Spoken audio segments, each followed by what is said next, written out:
todos.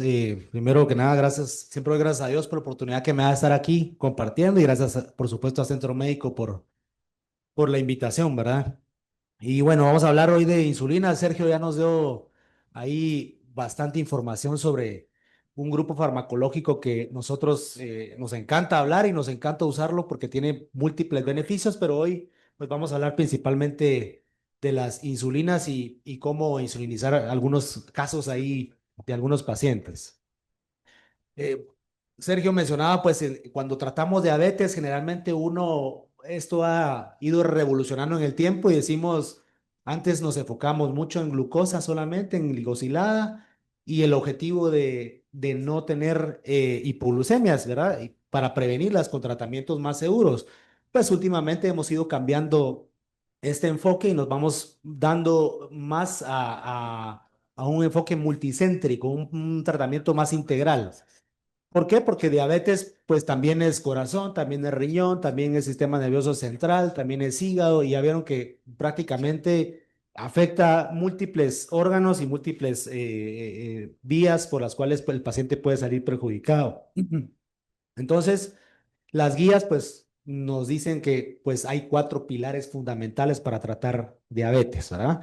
Primero que nada, damos control glucémico, lípidos, presión arterial y, por supuesto, también, como decía el doctor Ramírez, utilizar agentes que hayan demostrado un beneficio cardiovascular y renal. Y ahora hay que agregarle ahí también hepático, ¿verdad? Dice, oye, bien, ¿verdad? O sí. Bueno.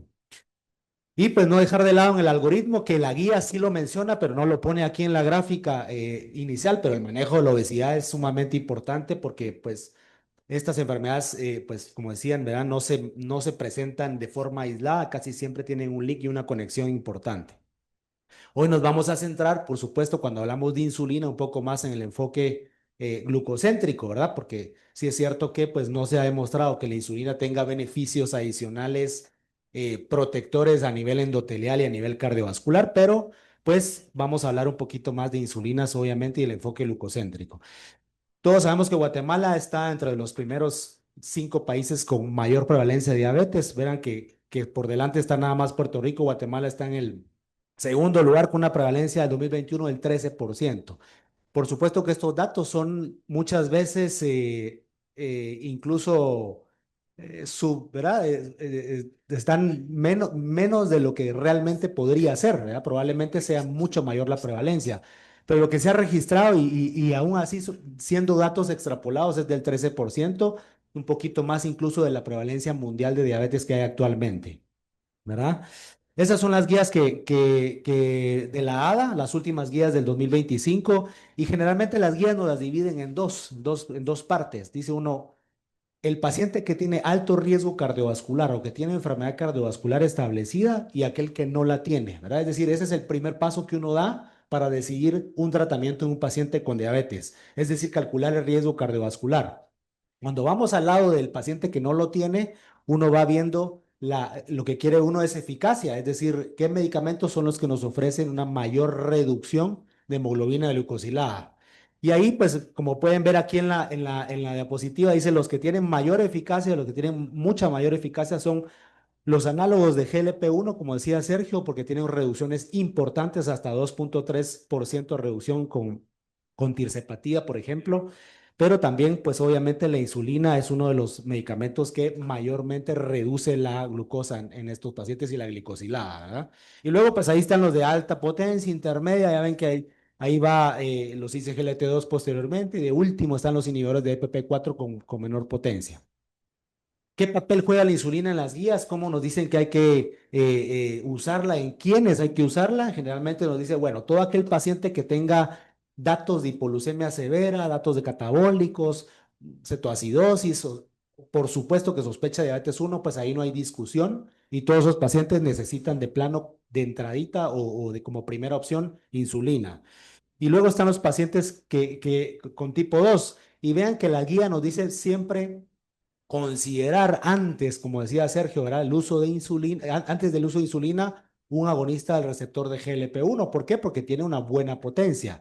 Pero si no se puede, porque a veces pues son medicamentos con difícil accesibilidad por el precio que tienen, pues añadir insulina para alcanzar el objetivo es sumamente importante.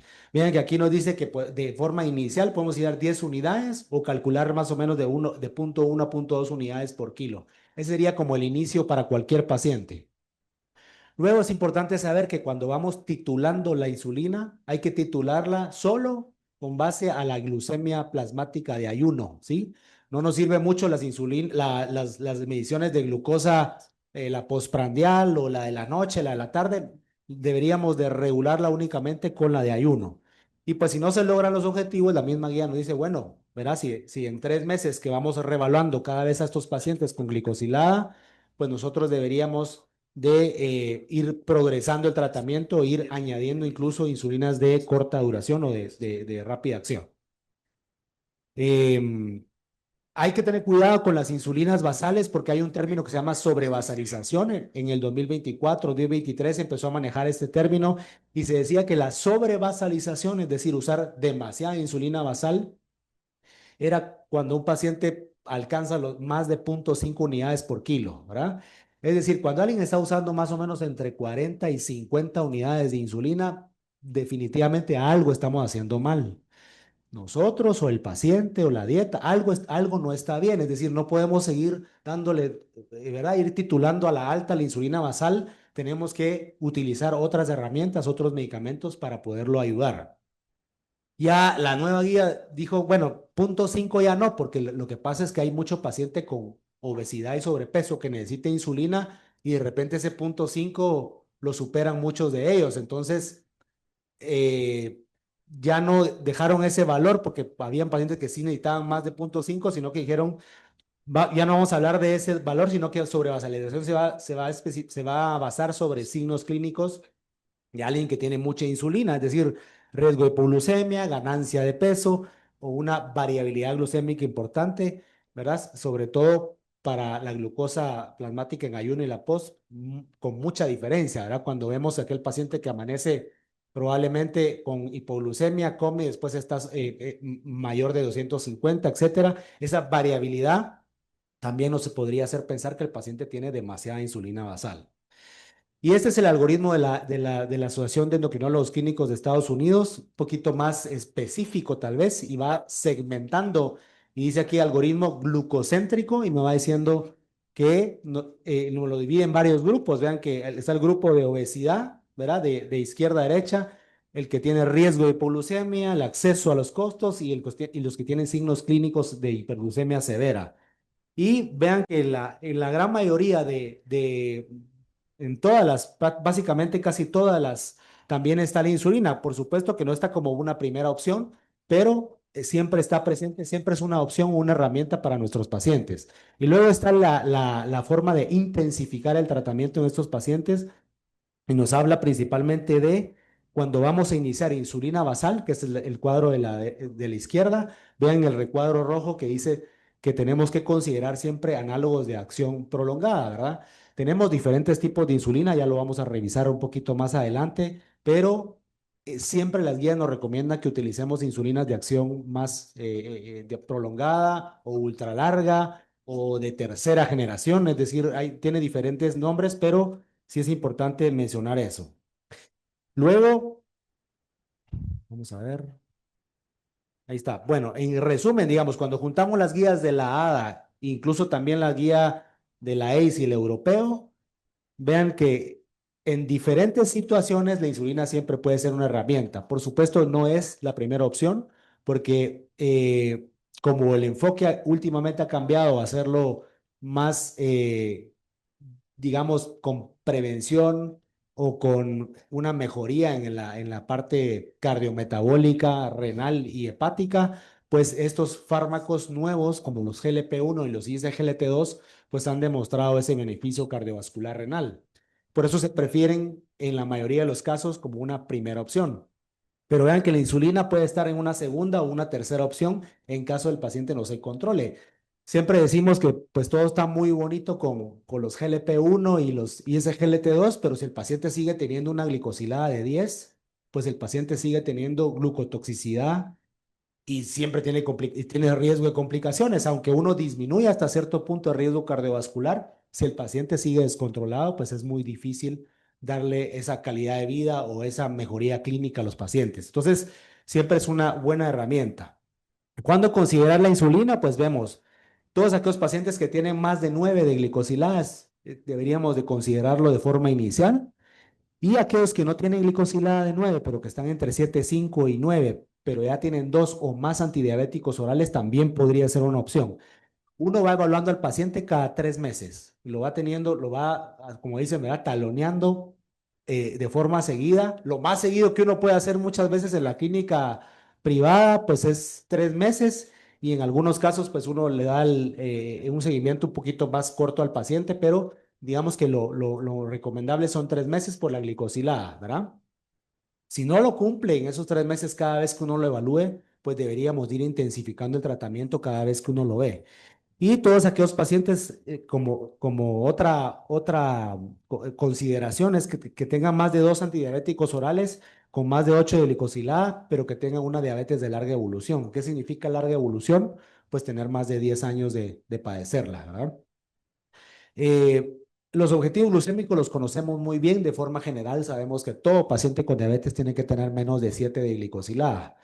Y hay algunas consideraciones, por ejemplo, en adulto mayor, dependiendo de su capacidad funcional, disfunción cognitiva o no, pues uno es más estricto o menos estricto con los valores. O en los pacientes jóvenes, uno dice, no, este paciente joven, menos de 6,5 sería lo ideal, ¿verdad? Pero en general sabemos que menos de 7 es lo que nosotros logramos buscar. ¿Por qué la glicosilada es un centro como objetivo? Porque nosotros bien sabemos que disminuyendo por cada 1% de glucosilada que bajemos, esos pacientes tienen una disminución de riesgo, disminución de amputación por enfermedad vascular periférica, una disminución de complicaciones microvasculares hasta un 37%. Vean cómo disminuye infarto al miocardio un 14% por cada punto porcentual de disminución de glicosilada. Entonces, sí, realmente controlando la glucosa, estos pacientes pues disminuyen también o prevenimos una enfermedad cardiovascular, pero es dependiente directamente de glucosa. Y a pesar de todos estos algoritmos tan bonitos y la forma tan fácil que nos o la simplicidad de los algoritmos para elegir un fármaco u otro, pues seguimos teniendo problemas con el control, ¿verdad? Cuando revisamos qué porcentajes de pacientes están controlados en la clínica o en hospitales importantes, sigue siendo un poquito deficiente, digamos, a pesar de todos estos fármacos nuevos que tenemos, ¿verdad? ¿Qué pasa? Pues resulta que cuando hacen estudios de pacientes, vean que el promedio de un estudio que se hizo del 99 a 2018 de si pacientes con diabetes, a pesar de que del 2002 para el 2018 ha cambiado mucho, ha evolucionado mucho por la presencia de nuevos fármacos, vean que la glicosilada es prácticamente muy similar, ¿verdad? A como inició. O sea, es decir, no hay no hay más pacientes controlados, ¿verdad? A pesar de que hay nuevos fármacos. Y luego miran este estudio del Discover, que es un estudio europeo, 38 países incluidos. Vean que solo en esos 38 países, en varios hospitales, solo el 17,4% tenían una glicosilada menos de 7. Es decir, sigue habiendo todavía muy poco control en la mayoría de ellos. ¿Por qué? Es la pregunta que uno se hace. Puede ser la falta de intensificación, hay resistencia por parte nuestra como médicos de usar insulina, puede ser porque no estemos familiarizados o la complejidad del sistema. Yo siempre digo, ¿verdad? En lo público, en el IX, ¿verdad? Y cuando uno inicia insulina, ¿a qué horas ese paciente lo ve uno en 6 meses y saber qué pudo haber pasado, ¿verdad? En el primer mes, cuando empezó, en la primera vez que usó insulina, es complicadísimo para ese paciente. Luego está el miedo a la hipoglucemia que tiene el mismo médico y también el paciente por otro lado. Los mitos y todas las creencias que tiene mucha gente de que la ceguera y, bueno, que dependencia, dicen, ¿verdad? Incluso de la insulina también. Y la propia, y todos estos factores nos hacen caer en la inercia de intensificar a los pacientes. Incluso llegamos algunas veces a usar la insulina como un recurso último de amenaza, ¿verdad? Para decirle al paciente que si no se sigue portando bien, pues le voy a poner insulina. Entonces es como también satanizar un poquito ese tipo de fármacos porque, ¿verdad? es como, se ve como mal ya de entrada de alguien que tenga insulina, o es como el que está peor, le ponemos insulina, ¿verdad? No es un recurso más, sino que es solo para el paciente que está peor. Y luego está la inercia que muchas veces nos pasa, nos aguantamos a los pacientes, le decimos, bueno, mire, pues hágale ganas, a hoy sí va a hacer la dieta y en 3 meses pruebe, y estamos así antes de dar el paso de ponerle la insulina. Entonces, vemos la evolución muchas veces que empezamos siempre con un antidiabético, subimos la dosis, le agregamos el segundo meses después, incluso años después, el tercer fármaco nos tardamos un buen tiempo en iniciar la insulina cuando algunos pacientes con glicosiladas altas desde inicio deberían incluso iniciar insulina de entrada, ¿verdad? Vean que eso es un estudio de la Cleveland Clinic de varios pacientes que estaban con glicosiladas arriba de 7 y los seccionaban de acuerdo al valor de glicosilada, ¿verdad? Entre 7 y 8, entre 8 y 9 y más de 9. Y vean que los que estaban más de 9, que ya de por sí, si uno dice la guía, quienes necesitan insulina, había ya o sea, casi la mitad de pacientes que no tenían o que no tenían un tratamiento intensificado con glicosiladas más de 9. O sea, hay cierta inercia por parte del sistema, del médico y el paciente incluso de intensificar o ser un poquito más agresivos con el tratamiento de la diabetes. Vean un cuestionario de 1.250 profesionales y aquí llama la atención mucho que el miedo era mucho la hipoglucemia. Yo creo que eso es mucho del, de la, de lo que se nos escapa un poquito ese control a nosotros de decir que el paciente se va, ¿verdad? Y ya no sabemos qué va a pasar con ese paciente. Pero vean, lo que le llama la atención aquí es que el 79% de los especialistas que estaban viendo en esa encuesta que ven diabetes tenían también ese miedo de insulinizar por hipoglucemia. Entonces es bastante llamativo. No solo es un problema del médico general sino también del especialista. Es algo que se da frecuentemente, ¿verdad? Vean acá el promedio más o menos que nos tardamos en iniciar insulina es más o menos de 8.2 años, ¿verdad? Primero, como decíamos, dieta, ejercicio. Antes era más difícil todavía, ¿verdad? Pero dieta, ejercicio, íbamos agregando un antidiabético, dos, tres, y hasta los 8 años más o menos en promedio, el paciente ya tiene su insulina cuando no se logra controlar todo ese tiempo. Para ese tiempo, pues ha pasado mucho, ¿verdad? Entonces, hay una ventana de oportunidad inicial que uno debería de animarse, por así decirlo, de ser más agresivo, porque si controlamos desde inicio el paciente con diabetes, digamos que este puede tener mejores resultados a largo plazo, menos complicaciones, y no esperar a usar fármacos todavía, ¿verdad? Que pueden representar más gasto y de más difícil sostenibilidad a largo plazo. ¿Por qué es importante intensificar o tratar al paciente de forma temprana? Porque hasta cierto punto hay una memoria metabólica adversa que puede generar más problema cardiometabólico al final, ¿verdad? O sea, favorece complicaciones. Entre más el paciente esté, por así decirlo, glucotóxico, ¿verdad? Que ya sabemos que no está solo glucotóxico, sino que también lipotóxico, ¿verdad? Porque también tiene lipotoxicidad. Pues este paciente va dañando endotelio, y ese daño, como decía Sergio, que es una inflamación crónica de bajo grado, porque estos pacientes tienen una liberación de citocinas proinflamatorias de forma leve, ¿verdad? Por la misma inflamación de la enfermedad, pues va generando un daño que es muchas veces irreversible. Y entre más tiempo pase, pues va generando esta memoria metabólica que favorece complicaciones. Entonces, hay una ventana de oportunidad en los primeros meses o el primer año incluso de diagnóstico del paciente con diabetes que uno podría intensificar. Vean que hay diferentes estudios en cuanto al riesgo de incidencia de muerte o riesgo de incidencia de eventos cardiovasculares cuando se compara la terapia convencional, que son de tener antidiabéticos orales únicamente, comparado con tratamiento intensificado que incluye insulina. Y vean cómo el riesgo al final de cuentas, si uno lo hace de forma temprana, pues es menor, ¿verdad? El fundamento, como decíamos, fisiopatológico de por qué iniciar insulina de forma temprana, pues es precisamente que esta misma, como decíamos, glucotoxicidad y lipotoxicidad, pues pueden producir este daño a la célula beta que va favoreciendo pues una menor función del páncreas.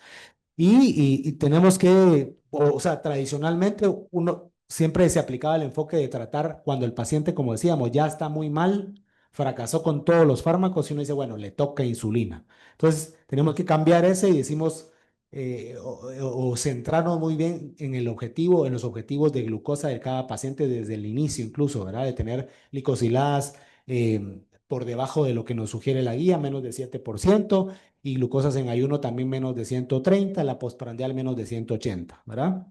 Y principalmente porque si hacemos eso de forma temprana, el paciente, digamos que podemos preservar de forma más, eh, más significativa la función de la célula beta, ¿verdad? Que ya de por sí, alguien que se diagnostica diabetes, pues tiene una disminución considerable de esa función.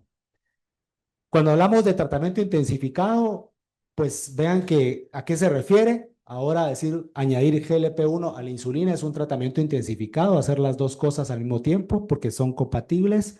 Aquel que tiene más de 3 medicamentos, que uno de ellos incluya insulina, también es un tratamiento intensificado. Basal Plus, por supuesto, y Basal Bolus, que es lo que ya normalmente conocíamos como un tratamiento de intensificado o intensivo, ¿verdad? Y cuando hablamos de insulina, pues hoy vamos a hablar más de basal, porque la tendencia últimamente en diabetes tipo 2 es usar cada vez menos insulina rápida, ¿verdad? Porque hay tantos fármacos ahora que nos han controlado muy bien la glucosa que cada vez usamos menos insulina rápida. Pero la basal, uno siempre quiere que la basal sea una vez al día, ¿verdad? Que dure o que cubra prácticamente las 24 horas de forma constante y que sea con poca variabilidad, es decir, que no tenga picos de acción, ¿verdad? Como suele suceder en algunas insulinas. Y para eso tenemos tres tipos de insulinas de acción prolongada, ¿sí? Tenemos Degludec, Glargina U100 y Glargina U300. U300 y Degludec son insulinas de acción como ultra prolongada, porque duran más de 24 horas según la farmacocinética, ¿verdad? Eh, y son las insulinas de tercera generación, también se les llama así, ¿verdad? Son las de más, de mayor duración. Vean, cuando comparamos con las otras insulinas, aquí lo importante es ver la variabilidad, es la última columna. Vean que de Gluec y la Argina U300 tienen la menor variabilidad posible. 20% y 17. Vean NPH, 68% de variabilidad. Ustedes saben que NPH uno la aplica desde el inicio, tiene un pico más o menos 6, 8 horas, termina a las 12, hay que volverla a aplicar. O sea, es decir, tiene dos picos importantes en el día, que eso lo hace muy variable y nos da mayor riesgo de hipoglucemia. La variabilidad, ¿qué significa? Pues se caracteriza principalmente por amplitud, frecuencia y duración de la fluctuación de la glucosa. Eso significa variabilidad. Y pues es un predictor de hipoglucemia bastante importante. Esto de abajo que dice coeficiente de variación menos del 36% es para aquellos pacientes que usan un sensor o un monitor, ¿verdad? Que uno, para saber si está variable su azúcar en un monitor de glucosa, tiene que estar ese coeficiente menor de 36. Vean lo importante también de ver la variabilidad y de pedirle al paciente que estamos insulinizando, eh, de pedirle controles o monitoreo, ¿verdad? Que se pinche varias veces al día o varias veces a la semana, porque la glicosilada puede tener diferentes caras, ¿verdad? No una glicosilada de 7 siempre es la misma en todos los pacientes. Puede ser que tiene la glicosilada de 7, pero con esta gran variabilidad, vean que tiene hipoglucemias constantes y picos constantes y pues está descontrolado, pero sigue teniendo una glicosilada de 7. O puede ser este que tiene un poquito menos de variabilidad con misma glicosilada de 7. Y vean este que está todo el tiempo muy estable, ¿verdad? En rango, por así decirlo, en un rango objetivo, pero sigue teniendo una glicosilada de 7. Es decir, por eso es importante la variabilidad y muchas veces no nos basta únicamente la glicosilada para decirle al paciente que está controlado o no, siempre tenemos que pedir algunos otros parámetros. Hoy en día, pues ya las guías nos dicen que si podemos usar un sensor en los pacientes con diabetes, sobre todo el que tiene insulina, pues todos deberían de tener ese control un poquito más estricto con un monitoreo, ¿verdad? Si lo podemos aplicar, nos da mucha información y nos ayuda a controlar mejor a los pacientes.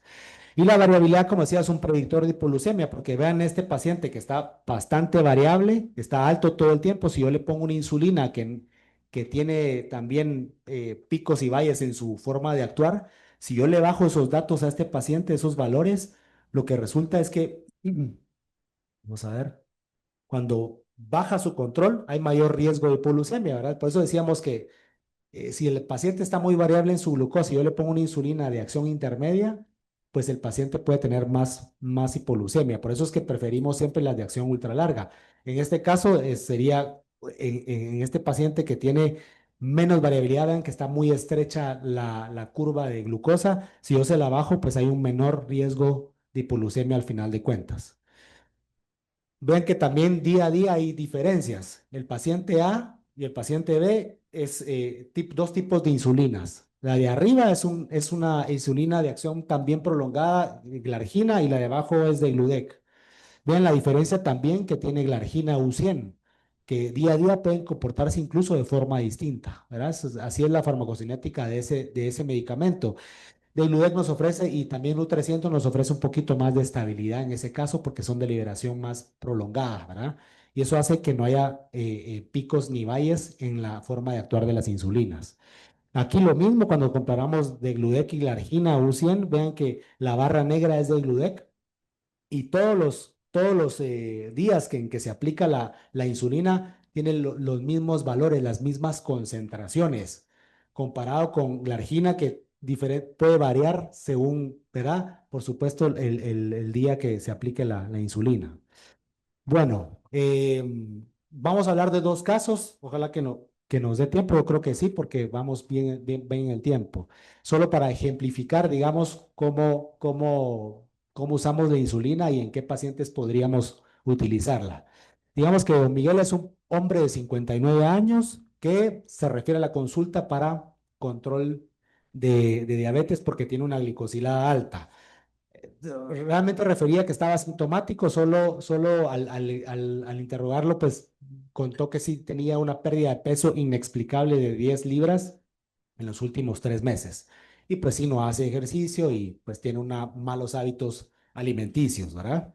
Estos son los antecedentes familiares. También hay diabetes en su mamá. No fuma, tiene una diabetes de 9 años y es hipertenso también hace 6. Entre los medicamentos que usa este paciente, pues va Valix y usa sitaglitina, 100 miligramos cada 24, glibenclamida y metformina, verá cada 12 horas y usa ibersertán también 150 cada 24 horas para su control de la presión. Digamos que cuando uno ve estos medicamentos, uno dice, pues no es una mala combinación, ¿verdad? Son medicamentos realmente pues aceptables para cualquier paciente con diabetes tipo 2, ¿verdad? Uno podría discutir ahí, ¿no? Que la glibenclamida pues ya no la usamos, ya no se debería de vender, ¿verdad? Eh, hay mejores sulfonilureas, etcétera, pero pues digamos que tampoco es que esté maltratado el paciente, honestamente. Otra cosa serán las marcas de los medicamentos y, ¿verdad? De dónde vienen, de qué casa son, etcétera. Pero bueno, don Miguel tiene agudeza visual conservada, vean que tiene un peso, digamos, normal por índice de masa corporal en 24. Tiene la presión ligeramente fuera, ¿verdad? Del rango, 135/75. Tiene algunos datos de neuropatía en miembros inferiores con sensibilidad disminuida en ambos pies. Y vean los laboratorios que tiene una glicosilada en 9.5, glucosa pre y post francamente descontrolada y con una dislipidemia típica del paciente con diabetes, ¿verdad? Un LDL en 146, triglicéridos altos en 233 y vean que ya tiene un marcador temprano de daño a órgano blanco que es la relación albúmino-creatinina, el RAC, que ya tiene 45 ¿verdad? Que es más de 30 el valor, el punto de corte. Entonces, es un paciente que pues ya tiene cierta lesión porque es un paciente con diabetes de 9 años de evolución, con un mal control probablemente todo el tiempo. Y como siempre, vean aquí abajo dice riesgo intermedio 15%, porque cuando nosotros decidimos tratar a un paciente con diabetes, la primera pregunta que debemos hacernos es si el paciente tiene riesgo cardiovascular o incluso si ya tiene enfermedad cardiovascular establecida o no. Porque a partir de eso, pues uno elige medicamentos que den ese beneficio, como decía Sergio, ¿verdad? Como un GLP-1, como un ISGLT2, para darle esa protección. Todo aquel que tiene riesgo cardiovascular alto o muy alto, deberíamos orientarnos a este tipo de la tabla, ¿verdad? En el caso de don Miguel, que tiene riesgo cardiovascular intermedio, pues uno dice, y está muy francamente descontrolado, pues digamos que no es que no sea candidato a usar estos fármacos, sí pudiera usar estos fármacos. Sergio lo mencionaba en sus diapositivas anteriores, que incluso antes de elegir una insulina de forma inmediata, podríamos utilizar también un GLP-1 por su potencia en reducción de hemoglobina glicosilada. Pero vean que también don Miguel tiene un RAC o una relación albúmino-creatinina en 45. Entonces uno lo ubica en el lado derecho de la tabla donde dice CKD, que es nefropatía diabética, y dice, porque nefropatía diabética se define cuando hay una tasa de filtrado menos de 60 o que el paciente tenga una relación albúmino-creatinina arriba de 30, ¿verdad? Entonces, un paciente que por motivos de complicaciones ya renales iniciales, deberíamos de iniciarle algún ISGLT2. ¿Qué pasa con el ISGLT2 en este paciente que está francamente descontrolado, que hay un riesgo, ustedes saben, de esa famosa cetoacidosis diabética euglucémica en pacientes que están francamente descontrolados y yo les inicio solamente un ISGLT2 de forma temprana? Entonces, no es que no se lo pueda iniciar, pero hay que iniciar también probablemente más medicamentos, ¿verdad? Eh, Luego, pues, ¿qué nos dice el algoritmo centrado en complicaciones? Lo mismo, vean, ¿verdad? Es muy parecido las guías, van orientándonos a lo mismo y que siempre hagamos, independientemente del objetivo glucémico, veamos primero el riesgo cardiovascular. Ya vimos que don Miguel tiene un riesgo intermedio. ¿Cómo ha sido la evolución? Cuando uno le preguntó a don Miguel cómo han estado sus glicosiladas anteriormente, y vean que desde el 2017 ha estado descontrolado francamente, ¿sí? 10 de glicosilada, 12 bajó. ¿Y qué pasó? Que fueron también en la misma inercia que hablábamos al principio, ¿verdad? Bueno, con 10 de glicosilada, pues le dejaron, digamos que metformina. Luego, no, que subámosle a 1000 cada 12.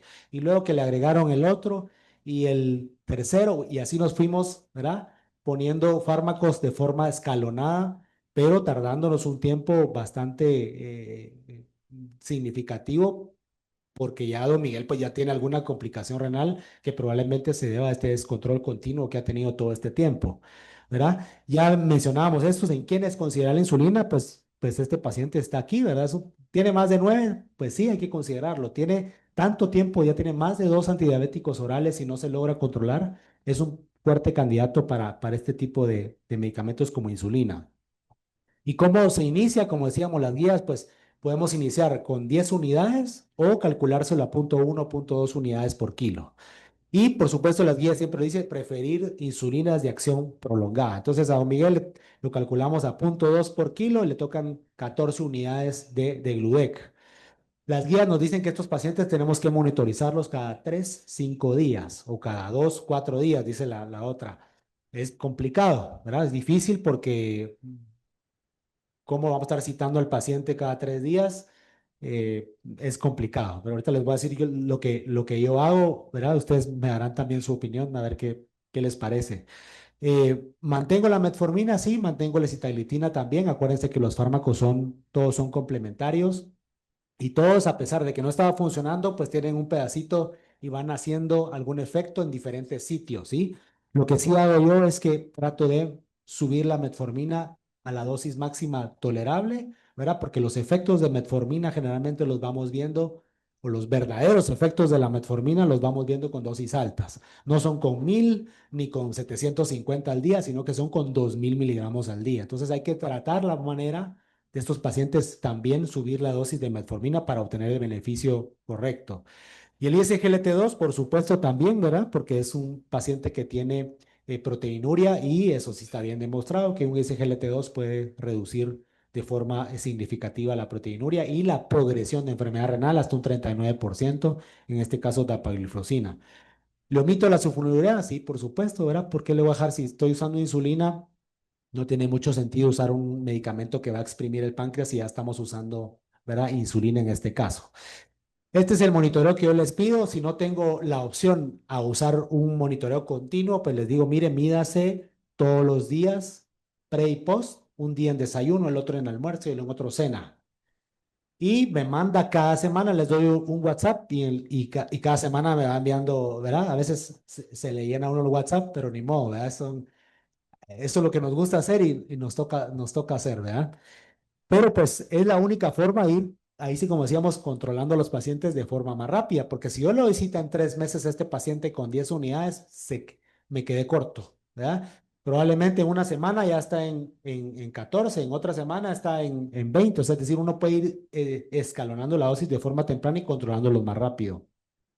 Y vean que don Miguel tiene de forma, porque uno va titulando la insulina basal con base a los glucosas plasmáticas de ayuno, nada más, ¿verdad? Y yo le pido siempre almuerzo, cena y demás, porque quiero ver si ese paciente tiene mucha variabilidad y también ver si necesita tal vez intensificar aún más el tratamiento, es decir, usar insulina rápida o no en algunos casos. Y vean que las basales de don Miguel estaban en 184, 163, 167, siempre con 14 unidades de Degludec. Entonces, está fuera de la meta.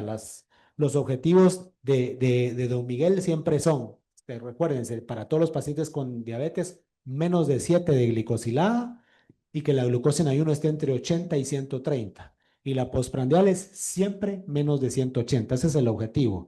Esta es como la zona de seguridad para cualquier paciente con diabetes. Entonces yo cada 3, 5 días, yo lo hago cada semana porque ¿verdad? Cada 3 días me resulta más difícil, pero cada semana yo le voy aumentando a ese paciente entre 2 y 4 unidades de acuerdo a los niveles de glucosa plasmática basal. Y en este caso, pues don Miguel se le fue subiendo cada semana 4 unidades hasta lograr las glucosas plasmáticas en ayuno controladas. Por supuesto, a don Miguel hay que darle o optimizar su tratamiento hipolipemiante porque sí tenía una dislipidemia, ¿verdad? Mixta importante, la presión arterial también y el control periódico en la consulta con cada 3 meses por lo menos, para lograr, pues, por supuesto, una glicosilada menos de 7. Y ese es como el historial al final de cuentas de don Miguel cuando insulinizamos a don Miguel, ¿verdad? Vemos que está en 6,8 ahora después de insulinizarlo, pero pues al final es como lo que decíamos, ¿verdad? La inercia de no usarlo de forma temprana. Don Miguel tenía indicaciones desde el 2017 de usar insulina 10, en el 2019 tuvo 12 de glicosilada. Este paciente tuvo que haberse insulinizado de forma incluso de forma temprana, ¿verdad? Eh, Luego vean que si hubiéramos insulado de forma temprana, pues esta memoria que decíamos metabólica adversa que van generando el mal control constante, pues no se hubiera presentado y probablemente no hubiera tenido daño a órgano blanco, como el caso de don Miguel, que es a nivel renal. Lo que decía, ¿verdad? De optimizar de forma temprana para evitar esas complicaciones cardiovasculares y renales. Así es como se quedó. Yo usé dapaglifosina y metformina 5,000 cada 12 horas. De Gludec se quedó con 32 unidades al final y citalina 100 miligramos cada 24. Don Miguel es un paciente que, como decía Sergio, podía haber usado también de entrada un GLP-1, por supuesto, ¿verdad? Siempre vamos a preferir, si se puede o si lo puede pagar, pues un GLP-1 también como una opción también muy buena, porque como veíamos en las diapositivas anteriores, el estudio FLOW con semaglutida también ha demostrado reducir la progresión de enfermedad renal, reducir proteinuria y eso también podría convenirle a este paciente como no solo para control de su diabetes, sino que para protección renal también, ¿verdad? Bueno, eh, vamos a pasar al segundo caso. Este es también un caso típico de consulta. Doña Nelly es una mujer de 56 años. Bueno, al final, si ustedes quieren, si ustedes hubieran hecho algo diferente, pues podemos discutirlo. Al final las guías nos van diciendo qué podemos usar y hay diferentes opciones. Probablemente salgan 2, 3 o 4 tratamientos distintos y no que sí que estén mal, ¿verdad? Los tratamientos, sino que simplemente vamos pensando de forma distinta, pero podemos discutir al final de la charla. Entonces, doña Nelly es otra paciente, 56 años, católica, casada de Zacapa. y tiene diabetes también de larga evolución, 12 años, también hipertensa de hace 10 años, y pues ella sí tiene algunos síntomas, llega a consulta por control de su enfermedad, pero tiene astenia, agudeza visual disminuida, también tiene datos de neuropatía y está presentando hipoglucemia hasta 3 veces por semana, es decir, tiene datos de menos de 60 de glucosas cuando se miden en casa. También Valix, ¿verdad? Casi todos tienen el mismo tratamiento porque tienen, verás, porque es lo único que hay, pues no es que yo no es que esté juzgando a los médicos, sino que al sistema, ¿verdad? Por supuesto.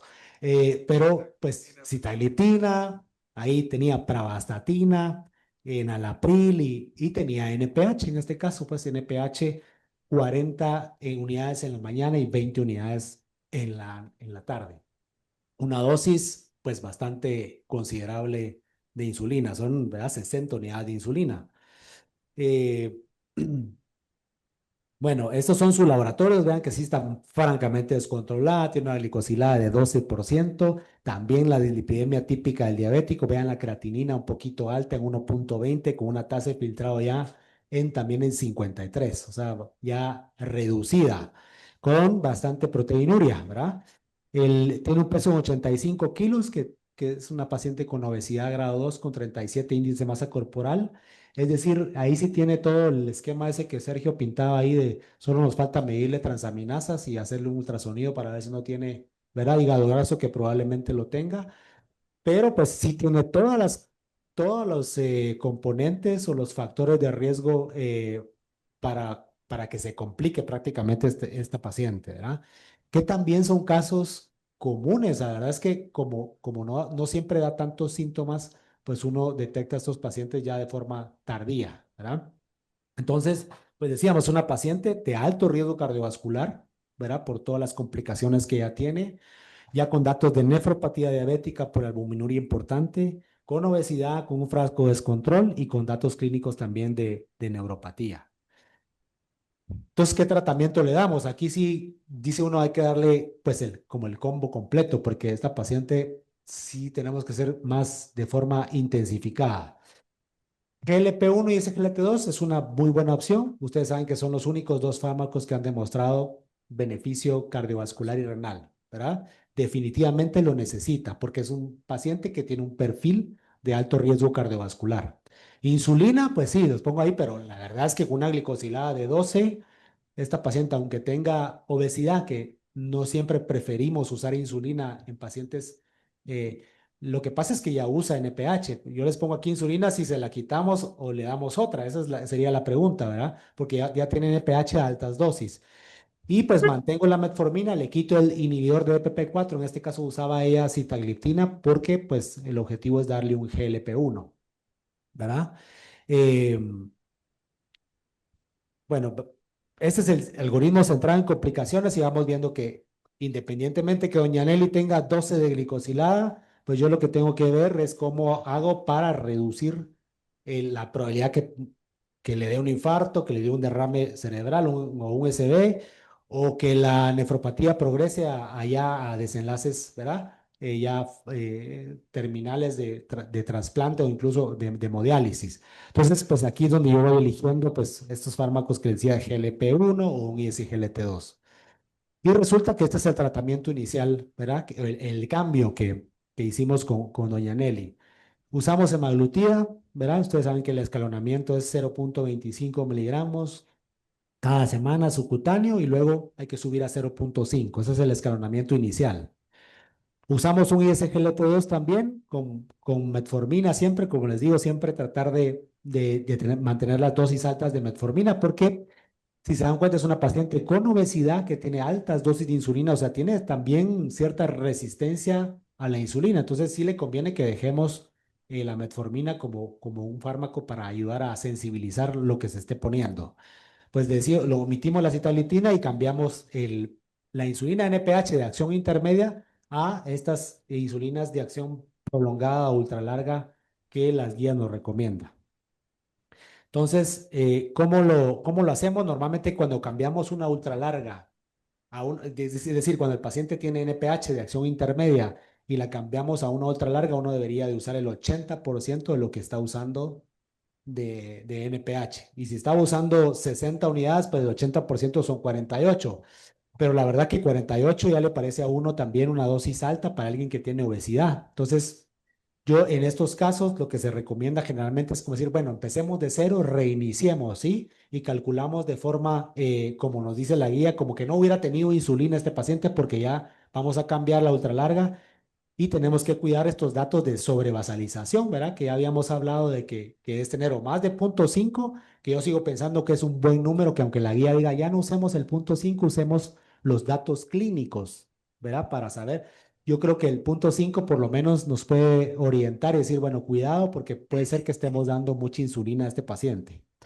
Pero podríamos resetear, por así decirlo, las dosis de insulina, decimos de 0,2 a 0,5, en este caso 0,3, le tocaban 26 unidades a doña Nelly. ¿Por qué hicimos eso? Porque estamos optimizando también el tratamiento con otros fármacos, ¿verdad? Como ese semaglutida. Entonces, nos da también esa chance de poder utilizar de forma escalonada y tranquila también la insulina, ¿verdad? Titulamos, por supuesto, de acuerdo a la glucosa plasmática de ayuno y recordemos este número, como les decía yo, de 0,5 para eh, como alerta, digamos, de saber si estamos usando mucha o poca insulina basal. Entonces, estos son los datos de doña Nelly. Vean que tiene 235 en ayuno, 212, 215 son datos bastante, ¿verdad? Todavía fuera de control a pesar de todos los cambios iniciales. Hay que recordar también que semaglutida no tiene ese efecto inicial tan potente en reducción de glucosa. Hay que esperar unas semanas para que tenga su máximo pico de acción, ¿verdad? Versus otros agonistas del receptor de GLP-1 que sí tienen que a la primera y segunda semana se ve un ajuste una disminución más importante, pero en este caso usamos semaglutida con doña Nelly por el grado de obesidad que tenía, porque le conviene también bajar de peso.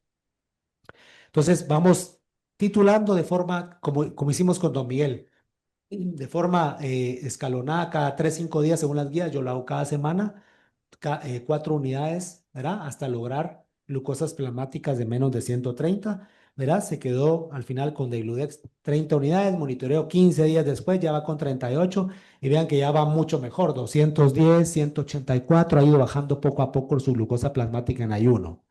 Incluso hay una de 113 ahí, 127, ya también los otros fármacos como es el ISGLT2 y la semaglutida empiezan a ejercer un cierto efecto. Y también, por supuesto, la dieta, porque las semaglutidas de forma inicial ya puede generar, ¿verdad? Cierta disminución del apetito.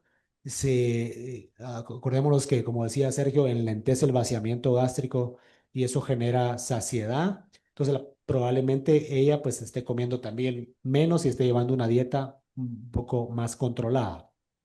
Y esto genera también un mejor y rápido control. Al final de la evolución, pues se fue titulando y estos son los resultados 9 meses después. Tampoco fue tan rápido porque pues no todo se logra en los primeros 3 meses, pero pues 9 meses después ya tiene una glicosilada 6,3, ya el perfil lipídico pues un poco mejor. Vean que la creatinina mejoró, la proteinuria también disminuyó a 186 y por supuesto vean la significancia que tiene semaglutida en el peso, ¿verdad? De 85 a 74 kilos fue bastante lo que disminuyó de peso. Se quedó así, vean que tiene menos dosis de insulina ahora, es lo que les decía, conforme se va usando la semaglutida, digamos que los requerimientos de insulina conforme va pasando el tiempo son menores. Y conforme vamos usando o aumentando la dosis de semaglutida, va controlando más la dieta, va perdiendo peso, va necesitando menos insulina, es decir, se vuelve más sensible. Entonces, por eso hay que hacer esos ajustes, sobre todo en esos primeros meses, para evitar también hipoglucemias, porque aunque sean insulinas con menos variabilidad, si estamos dando dosis de más, pues puede tener ese mismo riesgo. Entonces se quedó con el de Gludec 26, semaglutida 1 miligramos semanal, ¿verdad? Que es lo que generalmente la mayoría de pacientes aguanta, tanto pues económicamente como por efectos secundarios, pero pues le fue muy bien.